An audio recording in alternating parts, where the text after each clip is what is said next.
and welcome to Two Ladies in the Kingdom. I am Sylvie, I'm from America, and I have a blog called 8limbs.us, fighter here in Pattaya in Thailand. I am one of the ladies of the kingdom.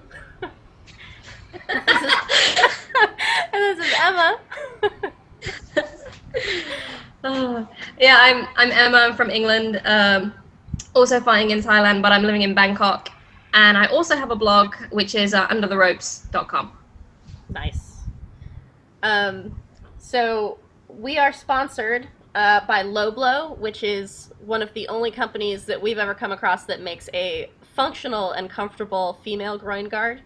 And we're excited to be sponsored by them. One, because Emma and I both use it, and two, because everyone who's gotten it has actually been very excited about how functional and usable it is. You can get a discount through this podcast, which is save the numeral 2 ITK, and it's a 10% discount from Amazon UK and Amazon US, and they ship anywhere in the world. They also make male groin guards.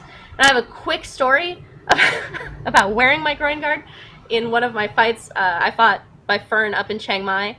And at the end of, like, the 4th round, she nailed me, Emma. She nailed me so hard, and she's tall. And it just kind of, like, it still, you know, I could tell the impact was there, but it didn't, you know, make everything go white, and I didn't pass out. And I kind of got this, like, automatic, like, and fuck you very much, because I'm wearing it. And that didn't work. And I had kneed Fa Chang Ryan, our last fight, really hard, and she was not wearing one. So I think that was my, like, instant karma on that situation. But ladies, if you don't know that you need a groin guard, it certainly helps. Yeah, seriously. So what's going on with you? Because you just had a little mini vacation, so you've been doing fun things. Yeah, I did. I just went to Koh Chang for like 5 days because I'm off work now until the end of the month. Usually this time of year I used to go back home just once a year, but my parents just came to visit a couple of months ago, so I was like, fuck it, I'm not going home this year. I'm just going to stay in Thailand. I don't need to see them more than once a year, Sylvie. Once is enough. And my little brother's going to come out for Christmas too, so I thought I'll just save some money this year and stay in Thailand, because I never actually get to take vacations throughout the year because I'm saving all of my holiday from work up so I can go home for a decent amount of time. But yeah, so I'm staying in Thailand this time. I just went to Koh Chang for a week, or just under a week, which is really, really awesome. I forgot when I saved up all my holiday that it is rainy season now. It wasn't until rainy season arrived and I was like, oh yeah, wherever I go it's going to be rainy. But it was actually really nice. Just got a little bungalow by the beach and I didn't mind that it was raining, just chilled out and ate all of the carbs. I ate so much. It was ridiculous. It's actually really good food on Koh Chang. How big is it? It's actually a pretty big island. Most people rent motorbikes there, but we just took like little songtail taxis everywhere. It's pretty cheap. And I was quite surprised that the taxi drivers didn't rip us off. Because when you go to places like that, that's what you expect. Right. When I came to visit you in Pattaya, they were all dicks and tried to rip me off everywhere I went. Yeah, so part of Emma's vacation was she got to come train with me, which was super exciting, and we had a full conversation about how the Pattaya Morsai taxi drivers are dickier than the guys around Bangkok. They really are. Like, as soon as I arrived, because I got a little minivan from just around the corner from where I live, and it cost me, to get from Bangkok to Pattaya, it cost me 140 baht. I don't know what that is in dollars, it's but like $5. It's nothing. Yeah, it's nothing. And then as soon as I arrived, got off the minivan, and I wanted to get like a taxi from where I was to come and meet you, and the guy was like 200 baht. I was like, I paid less than that just to get here from Bangkok. What are you talking about? He's like, same Thai people. Like, you're like speaking to them in Thai and they respond to you in English. They're just having none of it. Yeah. They ended up picking up other people on your way down, right? Because when you first wrote to me that you were on your way down, you were the only person in the van, which sounded real murdery to me. Yeah. No, it was only after like 5 minutes, lots more people got on the van. Yeah, that makes sense. Wasn't too scary. Yeah. Yeah. So for me, I've I'm getting ready to go up to Chiang Mai again. So we're leaving on Friday, and I have 3 fights in 4 days, which I did last month as well. It's becoming this thing where like I have to group all of my fights together in order to get the most bang for my buck in traveling and things like that. But what's kind of cool about it is that this is happening because of what I did the last time I was in Chiang Mai. I went around and hassled everybody I knew trying to like get fights set up because it was kind of becoming more difficult for me to get fights up there. So I'm excited about it. I have one in Chiang Rai that's not against Fa Chiang Rai. Okay. And then I have 2 in Chiang Mai right after. And we were in a car accident on the way home from my last time up in Chiang Mai, and we rent cars, and so it's luckily for us, even though there was a lot of damage to the car, there's a company that can come deal with it and stuff like that. But the photos of the car accident really freaked out my gym. They all, when I got back, were like, Sylvie's good luck, and like, you have someone watching over you and all this great stuff, which was great. But they all thought it was my car. So when I said that I was going up to Chiang Mai again, they're like, but you don't have a car, you ruined your car. And I'm like, you think I'm a princess? I own a car? I don't own a car. Like, I rented the car. But so yeah, that's good, and I'm excited to be going up there and fighting again. And now it's trying to like get next month's fights rolling as well. The pictures from that car accident looked fucking terrible. Yeah, luckily, like very, very luckily, it was a very slow motion car accident.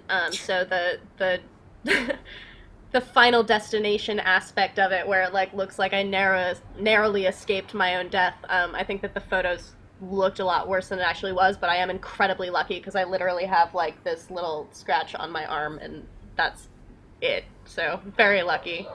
And when I came back from that fight, I had some things to work on because I had trained with one of my old trainers up at my old gym in Lana, and he was working with me on what I call the Dracula guard.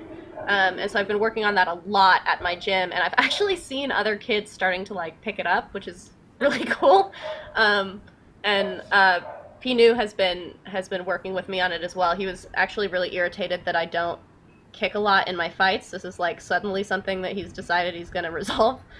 So I have been kicking until After how many years he's decided to suddenly do this? It's 2 years, but I think what it is that I lost my last fight against Fa Chiang Rai, and she kicks a lot. Like that's what she does. She only kicks. So I think that he sees it as that he doesn't want me to not have something that she does have. Okay. So it's like, I don't have to be a kick fighter, but he doesn't like that she can kick and I can't. So it's like, you can kick her ass in the clinch, but you also have to be able to kick because she can kick. So Okay. I think it's actually really good. It's something that I would like to do more of. But his like sadistic approach to the drills that we're doing in order to get more kicking is like, it's amazing. It's amazing. When I come in the mornings and he's like, I have an idea, I'm like, oh, okay. Great. Yeah, I saw you posted about how he made you do like 50 kicks on one side, 50 push-ups, 50 kicks on the other side, just until you died. Yeah, we do that every other day now. It's like part of the system. And then he's got like a 9-minute abs routine that we do that you took part in. So we've been doing that every other day as well.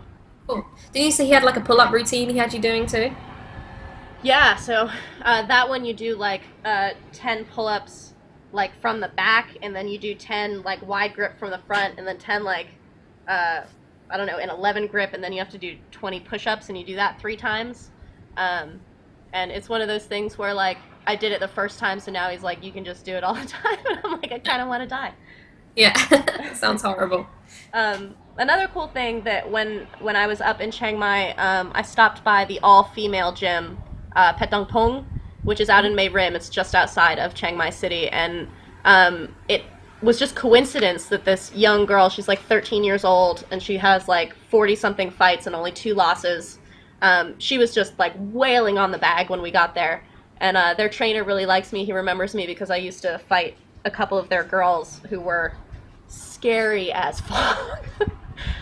Nong Ying is one of his fighters, and then this girl, Pet Nang Ngam, who was the biggest fighter I've ever faced. I was 47 kilos and she was like 60, and she kicked my ass. But so he was like, "Will you clinch with her real quick?" And she was like, "No, no, no." And I was like, "We'll just do a minute." And it was actually really fun. So she's awesome. And the next time, like when we go up this weekend, I want to stop by the gym and clinch with her like for maybe 30 minutes or so, because it was literally like 5 minutes that I clinched with her last time. She had a fight the next day. So I'm excited about her. Do you think that gym would be open to like having foreigners go and train there? Yeah, I talked to him probably like 8 months ago or something, and talked to him about Westerners going there, and he was totally open to it. But he said that they needed to be, um, aware of what the gym is about. That this kind of like, you know, dropping in and not knowing what's going on may not fully function, but it's totally a place you can visit. Like you just drop by and look at what's going on, and then you can join in. They're very, very inviting. And what I find so cool about it being an all-female gym is that we as women don't have that experience when we come to Thailand. There's like this total brotherhood, like I'm one of the Thai boys that men get when they come here, and women are like, I saw another girl at my gym one time. Yeah, yeah, exactly. Yeah. So I would recommend people stopping by, and you can talk to them through their Facebook page if there are women who want to come out and try to train with them. Okay. I convinced a girl who was down in Hua Hin having a really hard time getting fights to move up and finish out her 2 months in Thailand at Lana, because it's just such a fight-friendly gym, and she actually did it. She's been there for almost a week now. Awesome. And so I'm gonna grab her and bring her over when we go see her Pet Dong Pung for clinching again. So that should be good. So recently I was working on a revision of something I posted about 6 months ago, which is ranking the 48 kilo female fighters of the world. And a lot of those are the ones that I know here in Thailand, and then a few in Japan and some international. And the revision, this is like 6 months later, the revision is getting rid of some who I don't think can reach 48 anymore, and some who are probably just too inactive to really be able to track them. But so some fighters that were added to the list are like Amy Pierney, who I've actually only seen fight 1 or 2 times, and I was impressed with both of those fights. But when putting someone on the list is a little bit difficult, because I kind of have to play this like fantasy football game of what would a fight against her and this other person on the list look like based on these styles that I've seen. So it's one of these things that I think I'm gonna have to keep having to revise. But it's cool to like look at this kind of patch of women at this size, and a lot of these are the women that I'm keeping track of in Thailand, and you're familiar with as well at this weight class.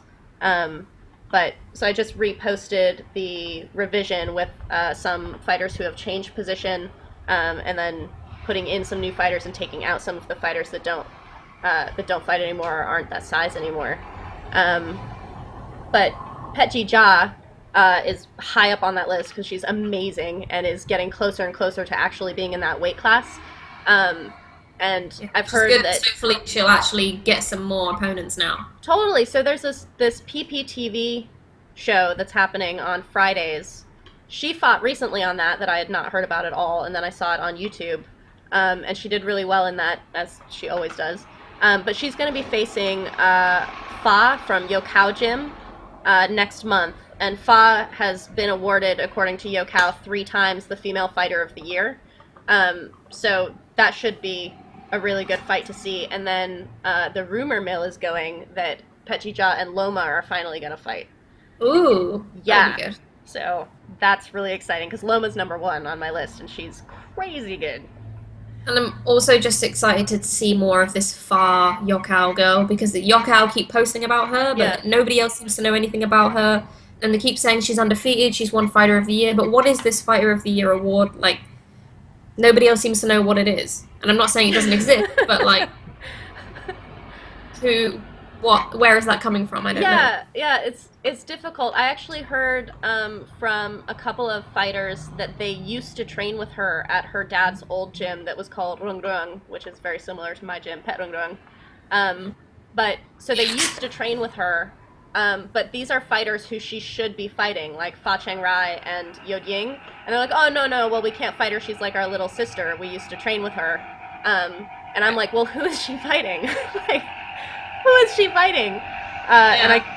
the Yokao, because they're, not Thai, they didn't say who her opponent was in the fight that judged who was Fighter of the Year. So, yeah, it'll be really good to see her fight someone who we know, who's Petji Ja, and how she does in that fight will definitely affect her ranking on that list.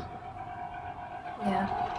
Maybe I was thinking about maybe just going and checking out that Yokkao gym just to see what's going on there. Like it wouldn't be somewhere that I would train long term. But now that I'm off work, I might just go see what's going on down there. See if she's there. Maybe if I could go spar with her or something. I don't know. That would be really cool. I've heard Yeah. mostly astoundingly good things about that gym from people who have gone to train there, and then one couple that kind of dropped in without making an appointment or anything was like, Yokao was there for 5 minutes and then left. Or not Yokao, sorry. Sanchai was there for 5 minutes and then left, and I'm like, yeah, I was gonna say, who's that? I it's not at the gym all the time. Like nobody who's like celebrity gym is, Bukow's never at Bukow's gym. Oh yeah. But the one of the fighters on the list is Marcela Soto, who is down at Sutai in Phuket. And I've only seen her fight a few times. Have you seen many of her fights? Yeah, actually, she came to Thailand maybe 4 or 5 years ago, and I think she was fighting at Promthep Gym, which I don't think exists anymore. And Sumali, she was fighting out of there quite a lot. She was here for quite a while, and then they went back home. Her and her husband, is it? Yeah. And now they've come back, and they seem to have set up their own gym. Is it them who owns that gym? Yeah. It's I can't fully figure it out, but it seems to be part of a resort, like a huge resort, and then the gym is in that. Yeah, because Marcella, she has a master's in sports nutrition, Mm-hmm. and she works as a nutritionist at the same time for this big resort, and then also fights. And she seems to be fighting really regularly now, which is really cool. I think Yeah. she's fought 50 or 60 times here. 60 in Thailand, at least. Yeah. It's really fucking cool. And she's branching out and doing a lot of a few Western boxing fights as well. Mm-hmm. And I know she not long ago won a WBC Asia title. That was in boxing, and she's got another televised fight coming up in a couple of weeks. But it's this new promotion that nobody's ever heard of called The Fighter. So that's exciting. I don't know if that's going to be a regular thing or a one-off, but I just saw she posted about that today, that she's got another fight coming up on TV. Yeah, I've seen that her and her husband have started mentioning now her aiming towards 100 fights, which is really exciting. Yeah. I totally think that that's going to happen. And Oh then yeah, she's fighting all the time. they've also started talking about bringing women to their gym, which is not something that people have previously talked about. I think that people knew where women were training and they would go there, but they're actually actively inviting women to come train with them, and they have a pretty good stable down there. Yeah, Marcella just posted the other day. She posted a picture that had 7 different girls there at the moment. A couple of them are Thai. One of them is Kaunok Na, who Marcella's fought at least a couple of times, I think. And she's a former South Thailand champion, and it's cool to see them training together. Yeah. They used to fight each other, and now they're training partners. Yeah. There's another Thai girl. I don't know what her name is. Then there's also that girl from Italy. It's Michaela, isn't it? I think it's Michelle. She won that 4-woman tournament in Phuket not long ago. Yeah, that was really impressive.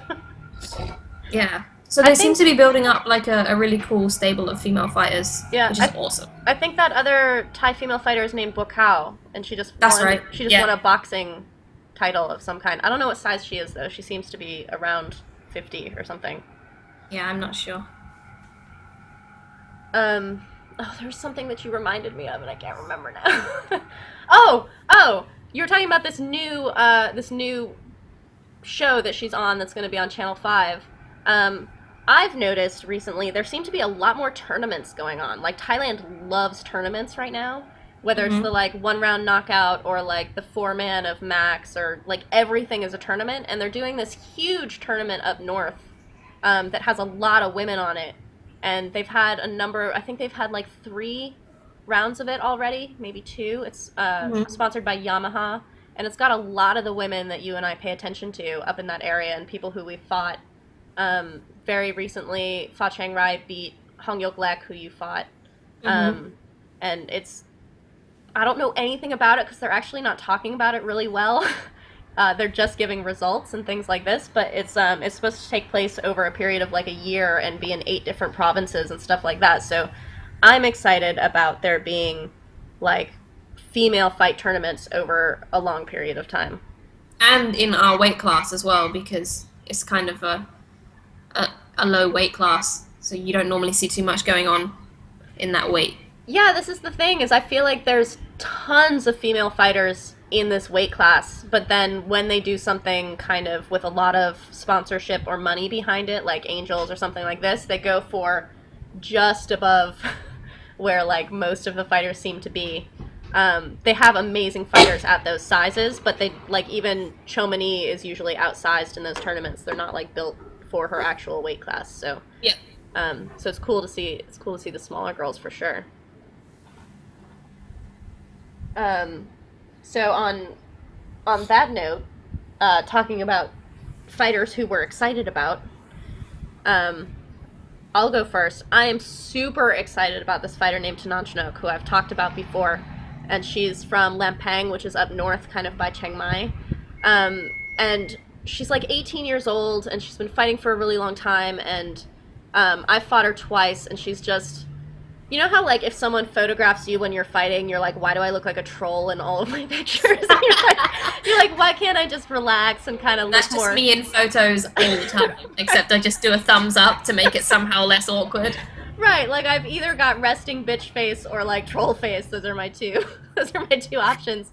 She looks like she's in a fucking poster. Like any snap you take of the fight, she's like perfectly positioned. Her form is just killer, and like her hair looks amazing. She's got this like total slick look about her. She's a tom, which in Thailand is short for tomboy, and it's kind of like a butch, um, a, someone who's born a woman but kind of identifies masculinely, dates women, and kind of dresses in a masculine way. Um, and what's kind of interesting about Tanan Chinook is that she actually wants to transition. Like her goal is to fully transition surgeries and all these things, which is not super typical of Toms. But she absolutely has this like super suave, like charming, masculine thing about her that I think is really awesome. And the way she fights is not typical, I think, for the way that Thai women tend to fight. And I was so impressed by these 2 fights she had semi recently. One was against Hong Kao, who is bigger, and Hong Kao's style drives me crazy because she has this like kick you and then dance away like she just has I to score hate one that. point. That is the worst style to fight. She It's drives so me nuts, frustrating. but then at the same time she'll like kick and then stand in and like block in this total fuck you attitude that I'm like, oh, that part's cool. Like do that part, but like the rest of it sucks. And in that fight, it was pretty close, and Tananchok was outsized, but in round 5, she just threw one elbow at Hong Kao, and Hong Kao was like, all right, See ya. we're done with this fight. And then her most recent fight against Sofia Torkos before Sofia went home, it was for a WPMF title, and I have never seen Tananchok be so aggressive, and especially in the 5th round, and it was like, we talked about this on a previous podcast, but it was kind of like, what the hell is going on? Like, it was just so incredible, and I fangirl out so hard when I watched Tanan Chinook fight, and I really want to fight her again, and I'm kind of like, I can't do both those things. Like, I gotta chill out if I fight her again. Like, when I fight her again, I gotta not be like, oh my god, you're so cool. So, yeah, that's the fighter I'm geeking out about today. Is she fighting a lot? Because I hadn't seen anything of her since she fought Sophia. No, she's not fighting a lot. I think she might be at some point part of this tournament up in the north, but I'm not sure. There is a pattern in Thai female fighters that when they get really good or they're winning a lot or they have really big side bet fights that they're doing well on, it becomes harder and harder for them, or they don't want to fight as often, and so it just becomes this like they'll fight for a lot of money here and there, and then they'll just kind of have like tune-up fights or whatever. So she's not fighting an incredible lot, but she is teaching, and I didn't know that. she's actually got a Katoy student. So it's very cute. She's this Tom trainer who's got a Katoy student who wears a lot of makeup when she fights and like stuffs her bra, which Tananchino binds her chest. So it's very sweet to see them together. And she loves this student of hers. She's always posting every time that she fights and stuff like that. So it's pretty cool. Oh, okay. So where is that at her gym she's teaching, or? Her gym was the sports school of Lampang, so she's old enough now that she might not be there anymore. She definitely graduated and is now in the earlier stages of college. So I don't know whether that student is at her previous gym that she goes back and trains, or whether that's moving on to a new gym. But I am seeing more and more female fighters as trainers, which is cool as well. Yeah, because we don't see that too often. No, you don't see it in the West either very much. No, actually, that's true. Yeah. So that's very cool. So is there someone you're geeking out about at the moment? With Thai girls, not so much, but like I said, I'm really interested in Marcella and what she's getting up to at the moment, because she's fighting so often. And when she was in Thailand last time, she was fighting a lot, but I only knew of her because we have mutual friends. Mm. But now she really seems to be fighting on a lot of big shows. She was on that one-round knockout tournament, which is weird. I wonder if they're going to have another show. That was a really weird format. Yeah, and she's fighting on another televised show. So I think it's going to be cool to see what she's doing, because as well as like having her own gym and building up more female fighters, I think that's really fucking cool. Yeah, I've noticed her presence on her social media is starting to be stronger. And this might just be, that I'm seeing more of it because I'm interacting with it more. That's actually how social media works. But I actually didn't know about her at all until we were in the same tournament together when we went to Laos, and there was a 4-woman tournament at 50 kilos. And she did pretty well. She made it to the final in that one. And then unfortunately she had fought really recently prior to that fight, and a cut reopened and they stopped it really quickly. But it was interesting because I had never heard of her at all, and she's near our size. And then when we were in Laos, Juliana was there as well, and she and Juliana had known each other for like 4 years. And I'm like, like I had no idea that you existed, but now she's everywhere, which is really great. Yeah, it's awesome. Yeah, very cool. So something that kind of ties in to both the revised ranking that I did and then these two fighters that we're talking about. Tananchino is a WPMF title holder, and Marcella has a number of titles in boxing, and then she's been winning some stadium belts down in Phuket as well. Is just the issue that it's really, really hard to track and rank female fighters, mostly because it's not kept up to date and it doesn't make a whole lot of sense. A lot of these world title belts are difficult. When you look at the rankings, you'll see fighters ranked fairly high who haven't fought in years, and they just kind of sit there. And then you'll see fighters who belong on the list being, never ever put on those lists. So part of my difficulty in creating that list was doing a kind of like, if weight weren't an issue and these two fought each other, who would win, and then kind of like who have they beat and who have they fought and who's been challenged and all these different things. And it's actually really, really hard to rank female fighters around the world, but I think it's also really important because people who don't keep really close track of fighters want that kind of shorthand. They want to know if you're ranked, they want to know if you have a title, they want to know like where you stand on this list.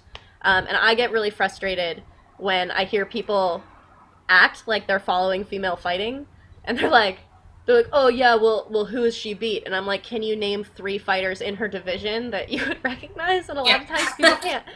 So, so this is my like, if it doesn't exist, try your hand at making it exist, and it is just my list.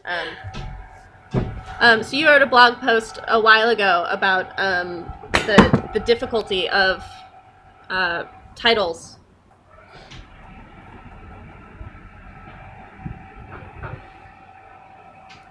Yeah, because you got all these different sanctioning bodies, and then like almost none of them update any of their rankings online. It's really hard to follow. And then we've got these annual like world championship tournaments most of them are like pro-am now. Like there's WMF, there's IFMA, and now there's this World Martial Arts Games thing. There's like all these different ones, and I'm not exactly sure how they work. I know with some of them you have to like be part of a national team to join, and with other ones it seems like you can just turn up and just enter as you like. But it doesn't seem, at least with the ones that are in Thailand, like the WMF and stuff like that, like it doesn't seem that anyone's defending these belts. It's just like whoever rocks up every year gets to compete, and then you crown a new champion. Right. But then you don't have to be the last champion to get the new belt. Yeah. So it's like you just get a new group of people in every year. So it's kind of hard to follow.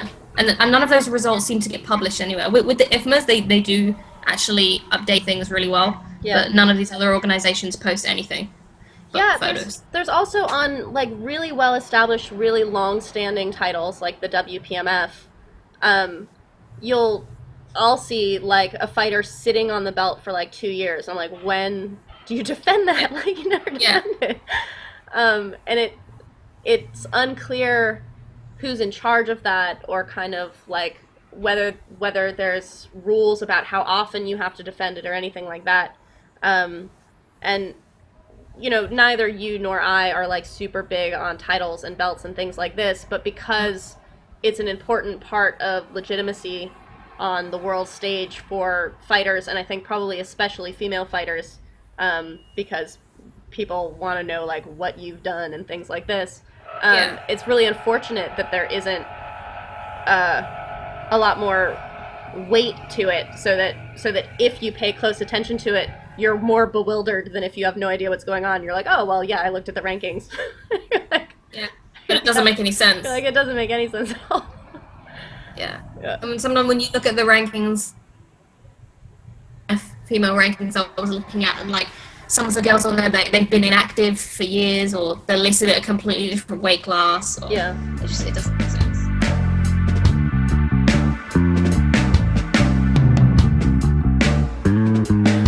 Okay, so we always have like, or we always try at least, to have a theme for every episode, and something that's come up a lot since we did the last one is trying to build aggression.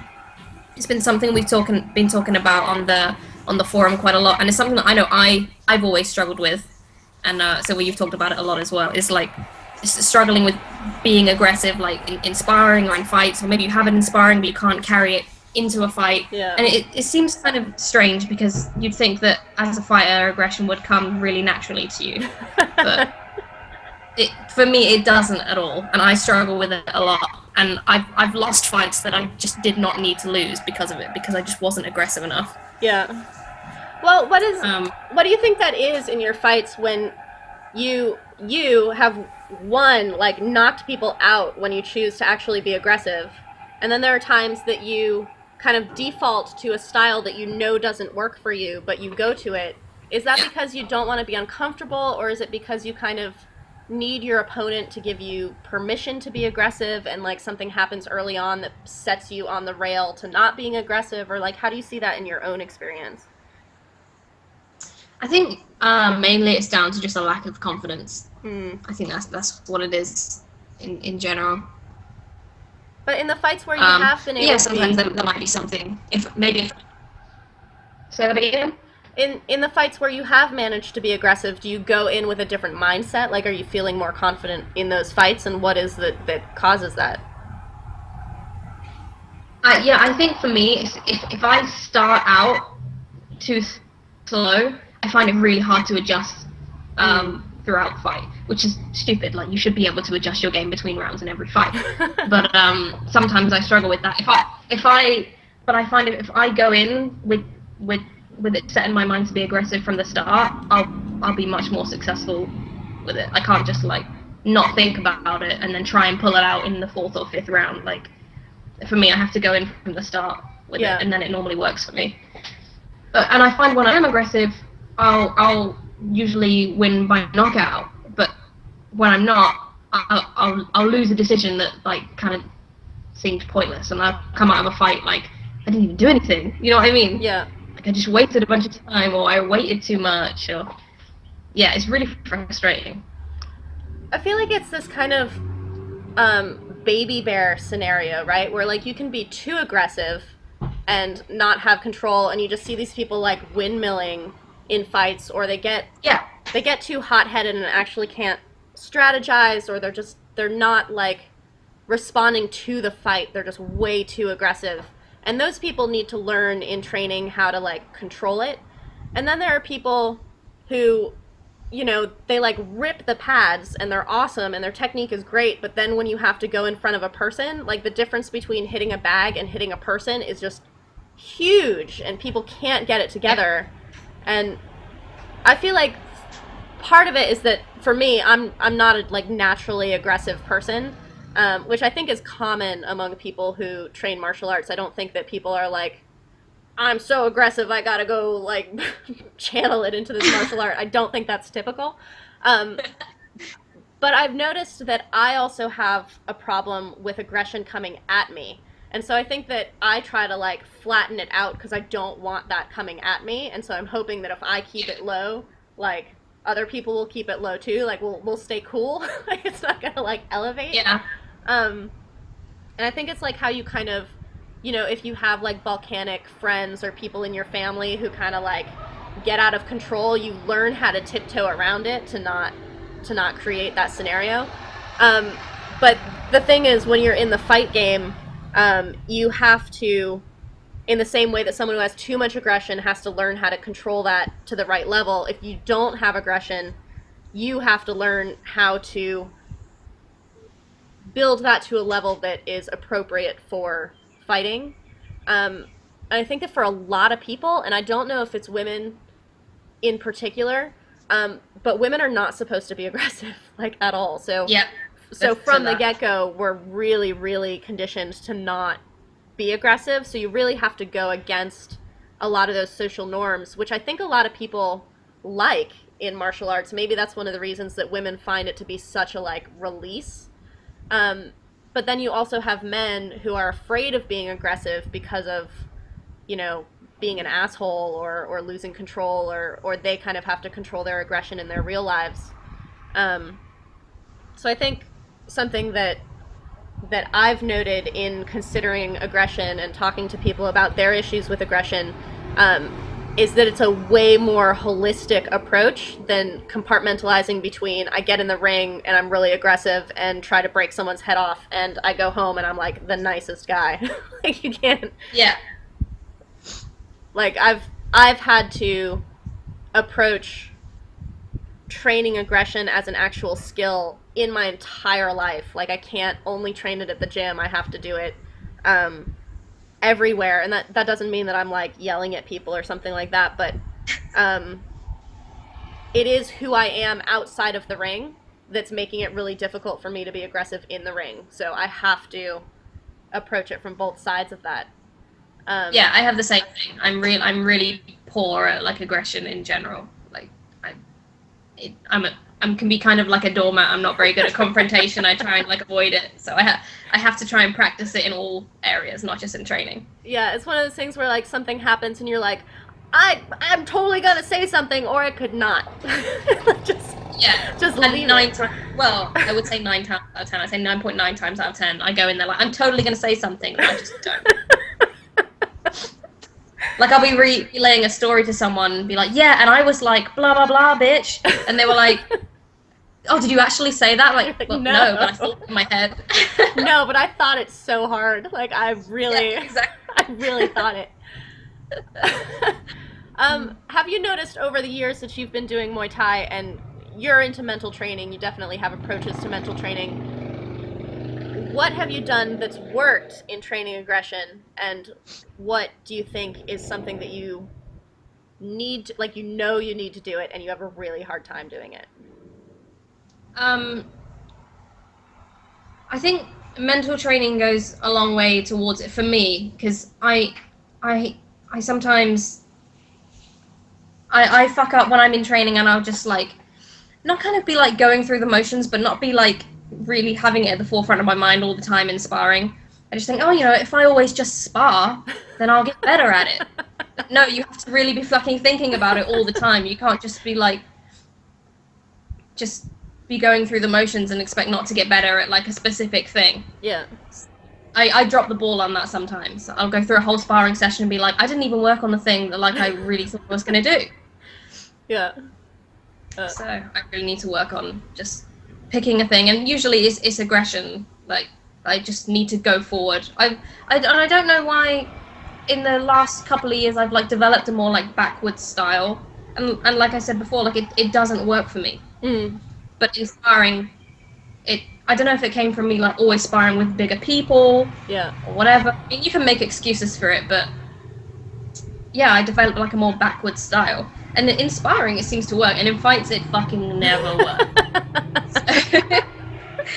Especially with these Thai girls who kick and move back and kick and move back. So Yeah. you just need to make a conscious effort to like fix that. It doesn't work against someone who's really good at something that you're like kind of good at. Yeah, exactly. Difficult. Like that's their whole identity as a fighter. I feel like it for doesn't- me, I have a really hard time with kind of grand theoretical ideas or terms that I just use as placeholders. So, for example, I'll say that I just want to get better, right? But like better doesn't mean anything. Like you have to define what better means. But all I do is play in my head like, oh, I didn't get better, or like I'm still not better, or I'm still not good, or any of these words that are so meaningless. And I feel like aggression is kind of this like stand-in word. So for people who are trying to train it, you really have to define why you want to be more aggressive, because a lot of people I think are afraid of being more aggressive. So you have to figure what those things in that word that you do want are, and then what that looks like. So for me, if I'm training aggression or something, I really want to visualize what that looks like, and it's basically taking up space, like standing in someone else's space and not giving in that ground. So in exactly the way that you're saying that you've become a backwards fighter, fighting backwards can be like kind of dominant or aggressive in this like, all right, fucker, come get me because I have the lead kind of thing. But if you're constantly giving someone else space, that doesn't feel or look aggressive because they're the one dictating that movement. So I feel like when I'm doing well in training my aggression, what I'm really thinking about is like owning my space and making someone else uncomfortable by standing in their space. And then times that I'm like sucking at training my aggression, I'm just using these like really abstract like, oh well, I wasn't aggressive, without defining that term at all whatsoever. It's like, Yeah, you have to be specific.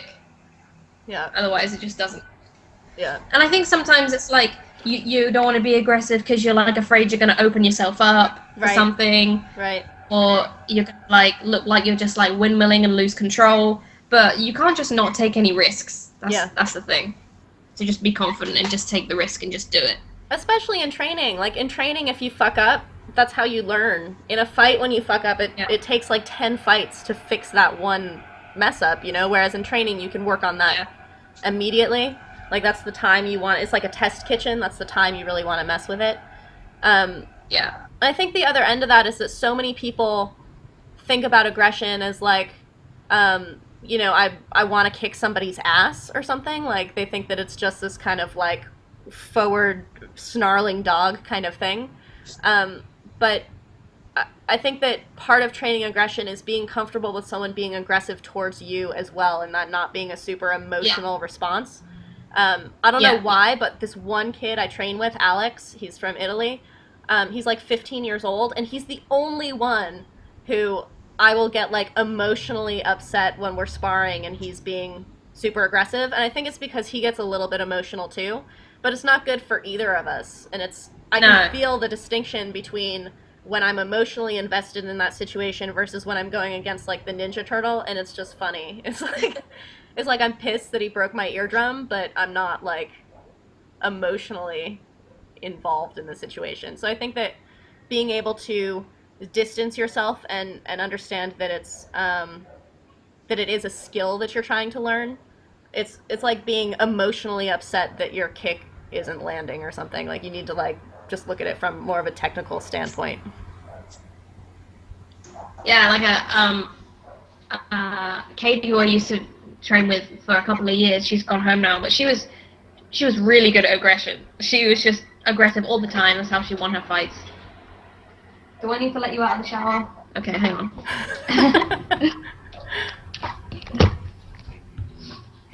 Okay, I turn the computer around.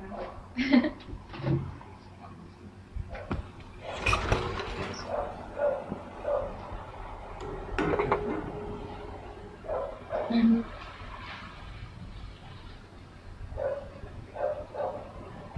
Get off me. Podcast is going really good.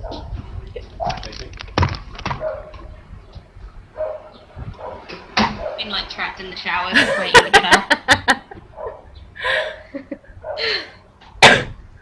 Yeah, I think that there's Wait. Just talking about Kate. yeah. So you were talking about Kate. Yeah, Katie, she was my training partner for a long time, and I think I actually developed that kind of backwards style because of her. She was quite a bit bigger than me, but she was also just very, very forward, very aggressive, and that's how she won her fights. And because I sparred with her almost every day, and I think that I adjusted to that, which is kind of my mistake. But she was very good at aggression, but if I was to ever become aggressive back at her, or if I was start to get the advantage, she would then start to lose control, or maybe get a little bit angry at herself, and get frustrated. So I think sometimes it's hard to balance that kind of aggression and emotion side of things. Yeah, I think the other side of it is really important too, because people who have quote unquote natural aggression, or it's basically like a natural cockiness, and it's such an advantage in the early part. It's like it's people who have a talent or whatever, and so they advance really quickly at the beginning, but then when it becomes tested, because it wasn't something that was really earned, it's something that just kind of came naturally, there's not something underneath it to fall back on, whereas people who really, really have to push for it, they've got all this foundation under it. So I think that there is an advantage to a degree of natural confidence, natural aggression, natural cockiness, all of these things that can make you look really good and take up other people's space and make them uncomfortable and all these things. But even if you already are pretty good with aggression, it's still something you have to train because it's a skill. Like you have to hone it and make sure that you have the foundation underneath it, because I cannot tell you how many fighters I've seen who are like bullies. So they do really well if they can back their opponent up right away, but a lot of Thai fights have this like transition, right? There's like the reversal in like the third or fourth round, and these guys like crumple when their opponent starts coming back at them. Yeah, they don't know how to deal with it. Yeah, and it's because they haven't had to earn that spot that they started from. So when it gets knocked out of place, they haven't gone through that thought process of like, why isn't this working? It's just this like, oh my god, this always worked before, why isn't it working now? And I've had natural talents like that, where I'm just, I pick something up really quickly, and then it's not working later down the line because it's become more complicated, or I have someone who's putting more pressure on me, and it's not working anymore, and I'm like, what the fuck, it used to work.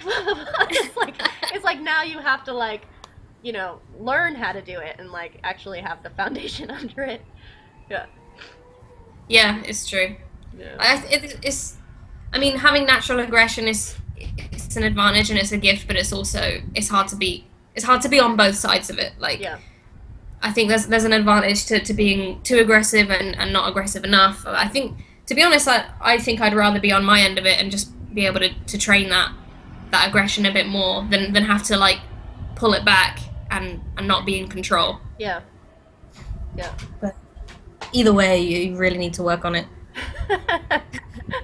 Either way. Yeah, it's really hard. Like, yeah. All right. So the last bit is talking about the non-Muay Thai things that we're doing at the moment or that are exciting us. And usually that's been like movies or shows or podcasts or whatever that we're listening to. So what are you up to? I have been actually got into this show that it's not even new. It's like 5 years old, but I just rediscovered it. It's this British show called Black Mirror. Have you ever heard of it? No. Oh, it's really, really cool. I think you'll like it.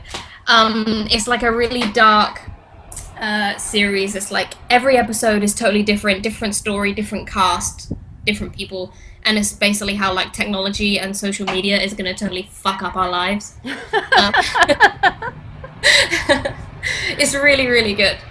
Yeah, it was only 2 seasons, and each episode is like an hour. It's really, really good. Is it BBC? I think it might have been Channel 4. Okay. Yeah, but it's all on YouTube. You can watch it on YouTube. Okay, because BBC makes really good shows, and they'll make like 2 seasons, and I'm like, what's your problem? Like, be American about it and do like 4 seasons beyond when it stops being good. Like, do it our way. Last night I was watching a BBC 3 show. BBC 3 is a channel that just went online because nobody was watching it on TV. They had this series called Life and Death Row. Oh. Because I'm really into that true crime shit. And yeah, I was watching some of that last night. It's really good. It's just about Texas and how they love the death penalty and how fucked up that is. Yeah. I feel like you have this unfair advantage in that you can see how fucked up America is and like all the stupid shit that we do and watch Making a Murderer and be like these goddamn stupid hillbillies and stuff like that, but you're not American, so you don't have to own it. Like, you can laugh at Trump, but he's not yours, whereas I'm like, no. It's slightly less funny, it's more horrifying.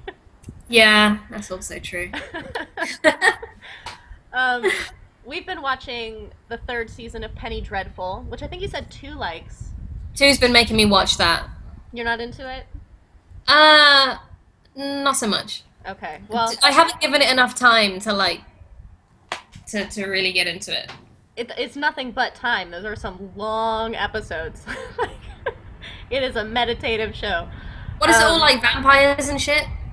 Sort of. I mean, they're semi-historical and then fictional characters of Victorian London. So, you know, you have the American Werewolf in London, and then you've got Lucifer and Dracula, Frankenstein, Frankenstein's monster, you know, things like this. Dorian Gray is a character. Okay. But we're at the tail end of it. It seems like it's probably 1 more episode or something like this, and it's kind of amazing in that there's this there are 3 stories going on at any time, but like there's this one woman who's totally embodying this one feminist epic that's kind of incredible, and the exact same thing is happening in another character, but like, so they're kind of parallel, but I hate one character and I really like the other one, so I'm like boo every time the other one's on screen, and then the one I like comes on and I'm like, yeah, she's perfect, but they're like doing exactly the same thing. That's my problem. Yesterday I said I don't remember what I was saying to Tu, but he was like, oh, your accent just reminded me to watch Penny Dreadful. It must be that Cockney accent. Yeah. That's fantastic. I've been listening to a new podcast that is hilarious, actually. It's like the #1 comedy podcast right now, even though it's about murder.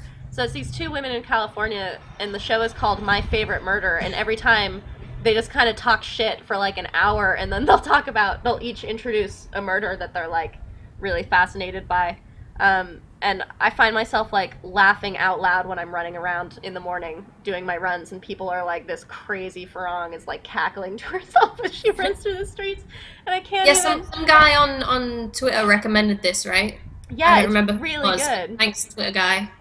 That was good. Yeah, I listened to their new episode where they were talking shit about that Stanford rapist dude.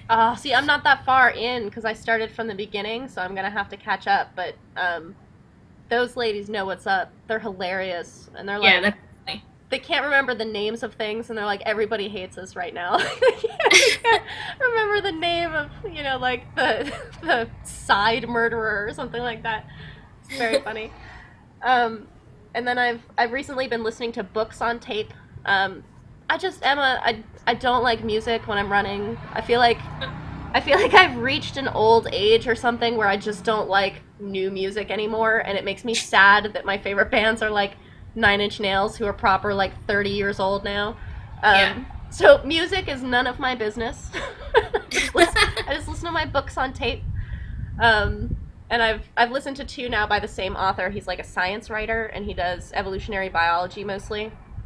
And the first one is called Perv, and it's basically a look at different perversions from an evolutionary biology standpoint, which is really interesting. Some of them are very uncomfortable. Having someone rationally talk about bestiality and like pedophilia is not something you're gonna like rally behind, but it's interesting. Yeah. And then the other one was a collection of his essays from 2 like Scientific American type publications in America, and it's called "Why is the Penis Shaped Like That?" And I left my iPod out, and one of the boys was like looking through my iPod, and the title of the book is on there, but he can't read English. And I was like, I'm not gonna be able to explain what I'm listening to there. Be like, no, it's about things other than what it seems to be about. But they're read by the author, who's got a particular voice to the way that he writes. So hearing his actual voice announcing the way that he writes has been really enjoyable. I was way into both those books, and I'm actually kind of sad that they're both done now. So I haven't been listening to any audiobooks. Maybe I should get into that. Because I used to always listen to music when I ran, but then when I got into podcasts, I just stopped. yeah. So maybe I'll get into that. Yeah. Although I'm having trouble with my iPod because I have this little iPod Shuffle, and it has this tiny little cord, this USB cord that you plug in to like transfer the music and to charge it up, and that died. So I went into a shopping mall, went into like an IT shop and was like, I want one of these, and they were like, we don't have that. And I went into like 5 different shops, none of them had it. I went to the Apple store and they were like, no, we don't have this. I was like, this is an Apple product. No. Like, great. Okay. So I've been having to like put everything on my phone, and my phone is huge. So I've been having to use like a little running belt to carry my phone around in. I hate it. Do you mean a fanny pack? Are you wearing a fanny pack? No, it's not a full-on fanny pack. We call them bum bags, actually. I don't know if you're aware of that. That sounds like an enema bag or something. That's even worse than a fanny pack. Yeah, a bum bag is better. Wait, so... Well, fanny pack is better just because fanny means vagina to us. Oh, does it? You didn't know that? No, that might confuse a lot of people. Yeah, fanny is vagina. That's crazy. The things you learn. Yep. So is your Yeah, so is you your didn't iPod, know that. That's like you didn't know that Trump is a British slang word for fart. Yeah, no, you told me that one, so I knew that one, but it doesn't mean something else to us. It's funny when something means something else. Oh, Great word. insight there.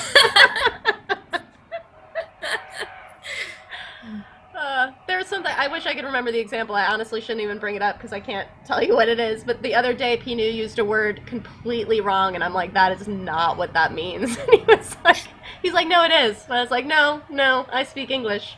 That's not what that means. Well, like the time when you said you were trying to tell somebody about snow and you accidentally said dog's vagina. Yeah, no, my 70-year-old trainer is who I said that to. Excellent. Yeah. My friend was telling me the other day that this one guy tried to order some ice, and he actually ordered a hard-on instead. What? That doesn't sound the same at all. Yeah, I don't know. Huh. Yeah. Maybe it's some kind of slang word for it that means the same. I don't know. Yeah, there was some guy who didn't know that when guy is at the beginning as the beginning syllable that it's got to be a G, so he was pronouncing it as a K, so he kept saying shitbot instead of how many bot, so he's like keybot, and they're like, what are you saying?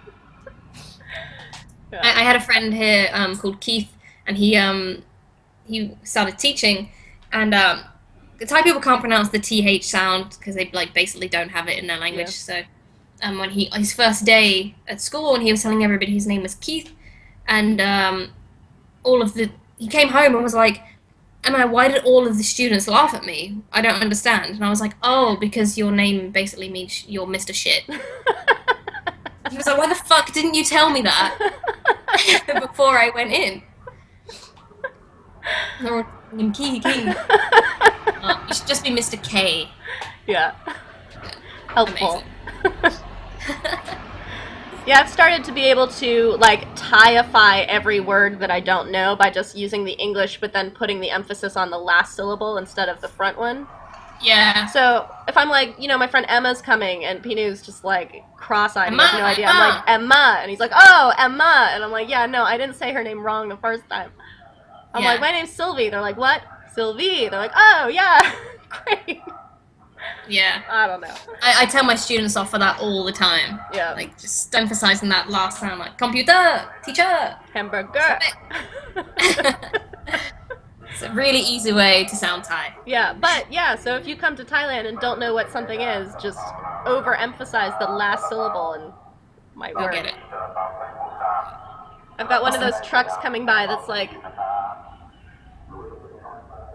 announcing some kind of mattress company or something. All right, so we can wrap this up. Okay. The Low Blow is our sponsor once again. Female and male groin guards you can order through Amazon.uk or Amazon.us. They ship everywhere in the world, and the code is for a 10% discount through our podcast, and it's SAVE numeral 2 ITK. And they're pretty cheap as it is, so 10% discount is pretty awesome. And delivery is super fucking fast as well. I got mine to Thailand in like 5 days. Yeah, and using it right away is like fantastic. Yeah. All right, well, Emma's still on vacation, so she's gonna go do vacation things, Yeah. and I'm gonna pass out for 20 minutes before going back to training. All right, enjoy. Yeah, good